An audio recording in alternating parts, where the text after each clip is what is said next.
ফের ইরানে দ্রুত হামলা করে তাদের পুরোপুরি ধ্বংস করা হবে। এবার এমনই বিস্ফোরক মন্তব্য করেছে মার্কিন প্রেসিডেন্ট ডোনাল্ড ট্রাম্প। পারমাণবিক কর্মসূচি বেসামরিক উদ্দেশ্যে চালিয়ে যাওয়ার ঘোষণা দেওয়ার পর ইরানকে কঠোর হুঁশিয়ারি দিয়েছে মার্কিন প্রেসিডেন্ট ডোনাল্ড ট্রাম্প। 28 জুলাই স্কটল্যান্ডে যুক্তরাজ্যের প্রধানমন্ত্রী কেয়ার স্টারমারের সঙ্গে এক সংবাদ সম্মেলন শেষে ট্রাম্প এই হুমকি দেন।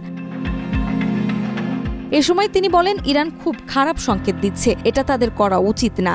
আমরা তাদের পারমাণবিক সক্ষমতা ইতিমধ্যে ধ্বংস করে দিয়েছি, কিন্তু যদি তারা আবারও শুরু করে তাহলে এবার এমনভাবে ধ্বংস করব যে তারা আর আঙুল তুলেও দেখতে পারবে না। আমরা সেটা আনন্দের সাথেই করব এবং প্রকাশ্যেই করব।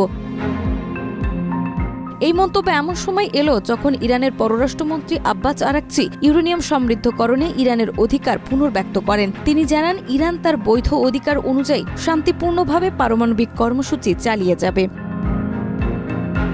এর আগে মাত্র কয়েক সপ্তাহ আগেই ইরানের 3টি পারমাণবিক স্থাপনায় সামরিক হামলা চালিয়েছিল যুক্তরাষ্ট্র। আর সেই ঘটনার রেশ কাটতে না কাটতেই আবারও এমন সরাসরি হুমকি দিয়েছে মার্কিন প্রেসিডেন্ট।